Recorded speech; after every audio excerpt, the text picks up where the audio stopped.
So what's the future for the caravan industry? Well, obviously I don't have a crystal ball, but I suppose you can look to the past to see what's happened with other industries. And you can see some parallels between the car industries and the motorbike industries and pretty much every other UK manufacturing industry that we've done, where they were taken over by bigger and perhaps maybe some would say better facilities abroad. So you've got China and you've got Japan taking over our car industries. And like I said, pretty much everything else. I don't think though that the caravan industry is going down that route. The main reason for that I think is just scale. I think with the cars, everyone was interested in cars. Don't matter where you go, everyone wanted cars. Not everyone wants a caravan. Now I did have the opportunity to speak to a Chinese gentleman a few years ago who was trying to get into the caravan industry. They do actually make caravans over in China for the Australian market, a bit more robust, kind of big teardroppy type things with, you know, which are about 4 foot up in the air because they go into the outback with them. So they naturally thought that maybe there's a market over here for this. I then got talking to him and told him that the market's completely different, and we got chatting, and I think it kind of piqued an interest as to where he was thinking that that could go, and it piqued my interest a little bit as well. This was back, you know, before the pandemic and before all this kind of stuff happened, so there was a bigger market back then. Also, they see a global market, so there are exports into New Zealand and Australia and South Korea and various other markets that our UK caravans actually get shipped to. So it was a bit more of a bigger market than just the UK, and even into continental Europe as well. It turned out that actually once I had a word with him and we were talking about what it needed to be and what kind of price range, it wasn't viable for them. Mainly because they didn't have a homegrown market. They have a lot of people that have got wealth in China. You've got a growing middle class, but there's no infrastructure for caravans, so that didn't go anywhere. And so I think for that reason, and same with the Japanese as well, I don't think there'd be any interest in producing a caravan that would come into our market and kind of take it by storm and be cheaper and better and all that kind of stuff that unfortunately the cars and motorbikes, that's what happened to them. So I don't think that's going to be the case just because of sheer numbers. I mean, we're only looking at selling around 12,000 units this year total with all the different manufacturers. So again, you know, it's just not worth scaling up for those kind of numbers. So even when we're looking at European manufacturers, obviously, you know, they have been around a long time, and even for them, when they do produce something very similar, it doesn't transfer into our market. So again, I think the market's too small for the Germans to come in and really kind of make a massive difference. So I don't think the future holds the UK manufacturers being swamped by foreign investors and things like this, apart from obviously the actual companies themselves being bought by foreign investors, which we're seeing with Elddis and Coachman now as well. They are owned by foreign investors, so that'll be interesting to see what happens there. But obviously certainly Bailey and Swift are still UK owned, and by the sounds of it, it's probably going to stay that way for a while. What about the manufacturers? What does the future hold for them? Well, Swift have got several different arms to their business. So they have several different leisure vehicles that they produce, so caravans, motorhomes, lodges and statics and those little pod things that they do. So once one of those markets kind of dries up a little bit, they can kind of maybe put their resources into another one. So they've got several branches that they can go down. So I think Swift are fairly healthy. Same with Bailey, they've got the motorhomes and they have a good following. So they can kind of diversify. I did hear on a podcast, on Motone's Matt's podcast the other day, actually, Simon Howard talking, and they're saying that they've got some things coming up. He was well aware that it's no good just changing the upholstery and the badges and then trying to get the customer to buy that. They have to come up with products that the customers want to buy for the future. So that was quite interesting that Simon was thinking along those lines. So they must have got something on the horizon for that. So that's interesting, and I would have thought Swift would be doing the same thing. Then we have Coachman. They've just been bought out by a foreign investor, and I think they're going great guns. They are kind of nichey up around the top end of the market, whereas Bailey don't really have that, and Swift kind of nudge it with the elegance, but I think the Coachman is really the premium product. So then obviously they've got a premium product and they've got their market, their niche market at the top there, and they're not making a huge amount of caravans, so I think they can kind of tick over pretty well. And I think the warranty is pretty good on those. It's not like they're having massive problems that the warranty has to kind of stump up for. Then we have Elddis. You probably know what I'm going to say here. I think out of all of them, I think they are the ones on a slippery slope. They were reducing their production down to 900 this year.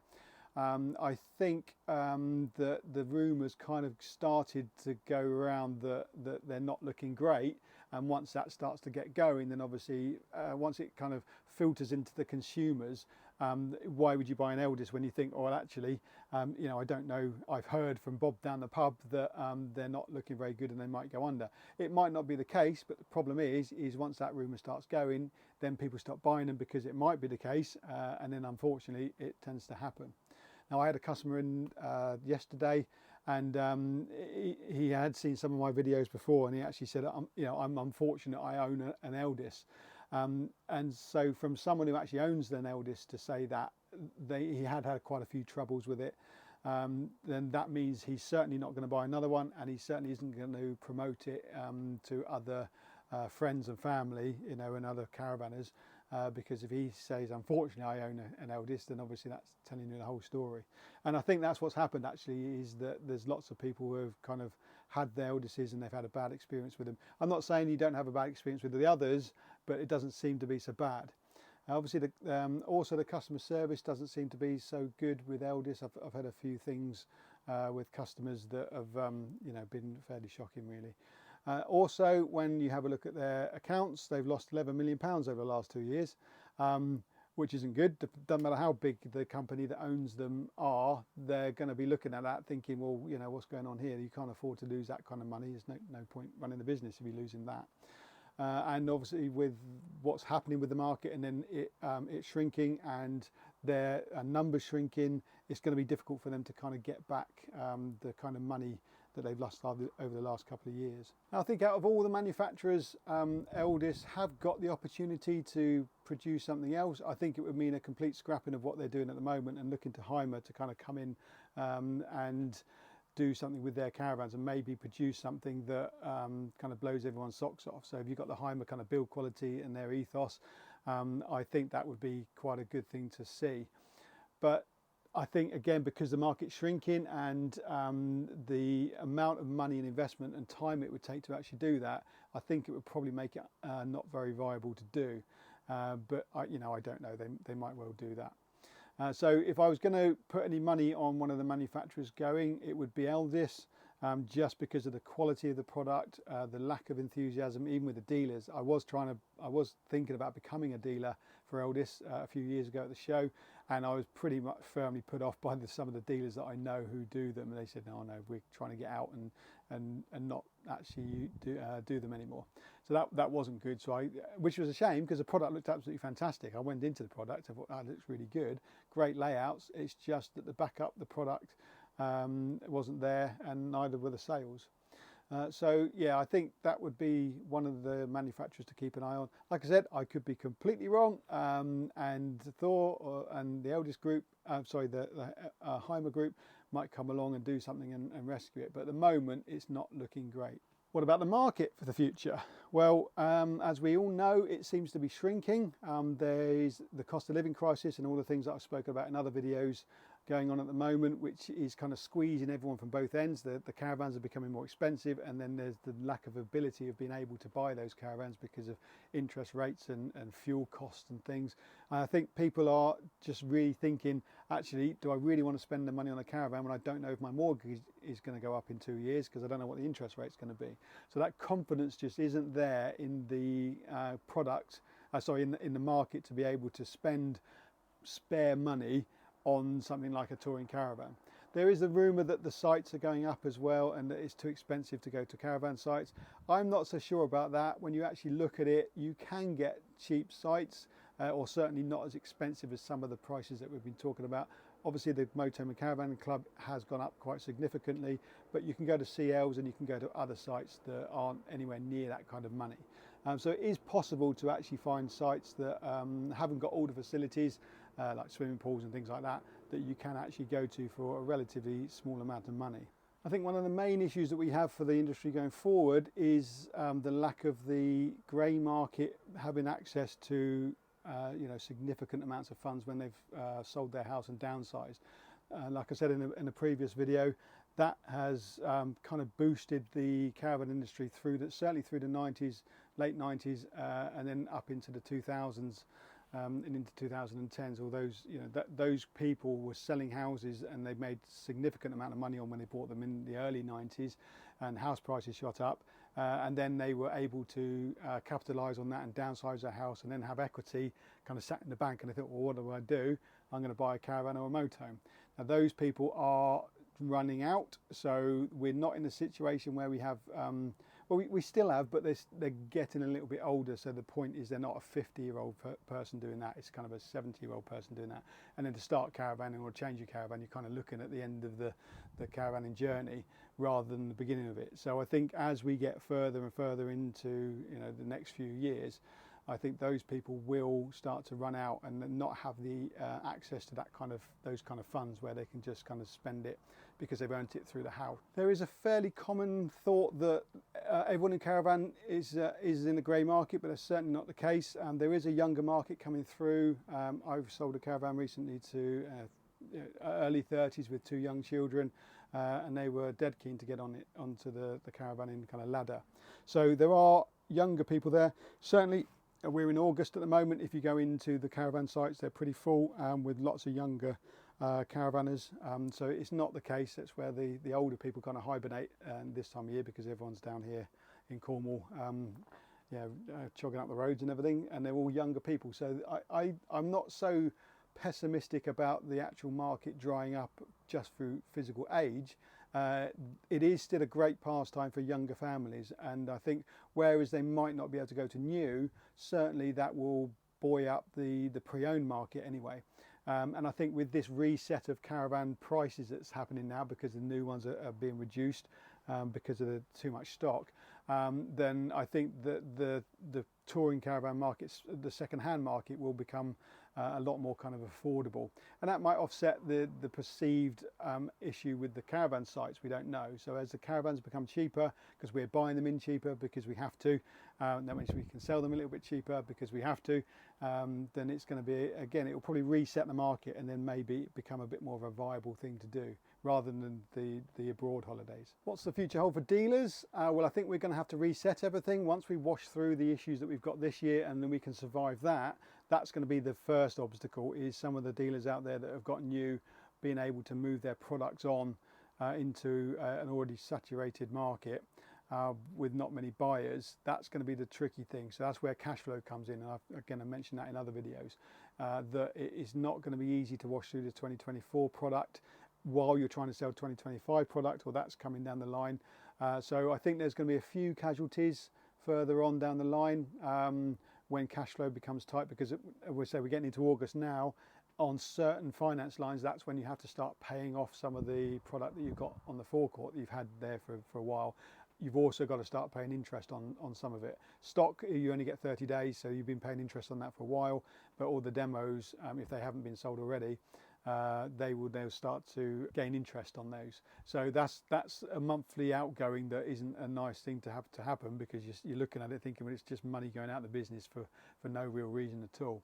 So I think the dealers, I think there's going to be a bit of a cull. I think we will have a few more big dealers maybe stop. Maybe some of the smaller ones will say, I was lucky, I stopped doing new, so I kind of protected myself. But you can't go on forever not selling caravans. So even someone like me, you could do it for a year, maybe 2 years. If you're not selling product, you have to start thinking, well, what do I do about this? And the dealer network does need a bit of a tighten up, I think. I think you might have some of the larger dealers that can wear these kind of issues. Hybrids and glossops and things like that won't be a problem, and they're in prime positions to be able to carry on selling caravans because the sheer numbers of people they have coming through the door. Having said that, you go on their forecourts, there's a lot of money sat around, so I'd still be a bit worried. They're not infallible, but yeah, I certainly think that the bigger guys should be okay. It's the small to medium dealerships that I think will maybe struggle a little bit, but we'll see. Hopefully, if you go out and start buying caravans and you start getting this 2024 product that's out there extremely cheap, then that will help the dealers. That will kind of wash through the stock. Won't help the 2025 issue, but then hopefully I think the dealers won't be putting in the kind of numbers for stock orders that they have been doing in the last number of years. So I think the manufacturers will have to stop just because the orders aren't going to be there. If they can slow down their production enough and really put the brakes on for 2025 and nearly write it off so that they can just kind of get through, then that might be okay for 2026 then. So we need to produce a kind of a deficit of caravans compared to people who want them. That's the key to it, and hopefully the manufacturers can slow up enough to be doing that in 2025, and we're not in the same situation this time next year, and that will certainly help. So if we can just get through 1 year, then that's going to be much better. If you're not making profit for 1 year and then you're in the same situation the year after, that's when it really starts to get tight. So we just got to keep our fingers crossed that the manufacturers slow up enough, create this deficit, and then we're able to be able to sell products and keep a little bit of margin in it rather than giving the things away, sometimes at a loss as well. So that's my thoughts on the future. Like I said, you do need a crystal ball really. I've said some bold things there with Elddis and some of the dealers stopping. Time will tell. Hopefully I'm completely wrong, and once we start getting into spring next year, everyone starts buying caravans and we back into the situation where we can't get them quick enough. That would be absolutely fantastic.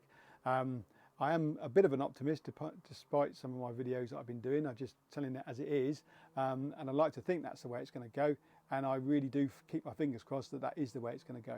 But from you as a customer's point of view and a caravaner, obviously there's just going to be a few less choices to go with dealers, maybe less choice in manufacturers, we'll see, but I think it will still be a great pastime to actually do, and then hopefully some of the parks might come down with their prices as well. My next video, actually, I'm going to be doing a topic that I think hasn't been talked about again. It's the reliance on 240 volt for your caravan. You really don't need it, and if the caravan sites is charging you £5 a night for extra 240 voltage and you don't really need it, then you can save £5 a night on your caravan pitch and just go kind of off-piste. So I'll be doing a video that kind of explores that a little bit more, but you certainly don't need 240 in a modern caravan with all the LEDs and things like that we've got in here. So I'll wrap it up now, I think, and so the future is looking a little bit rocky for some, and hopefully as we go forward it will work itself out into 2025. I think we might have to just kind of keep our belts a bit tighter for 2025 next year, and then hopefully it will start to ease and then we'll start to see a bit more growth. Thank you very much for watching. If you can share and like and do all the things that you normally do with YouTube channels, that'd be fantastic. And obviously I'm looking forward to your comments. That's where I'll get all my ideas from for the next video, so kind of let me have it. If you think I'm talking absolute bunkum, let me know, because I can change my mind, and I do fairly frequently. If someone comes up with something and I thought, crikey, I hadn't thought of that, then I will change my mind and maybe do another video on it.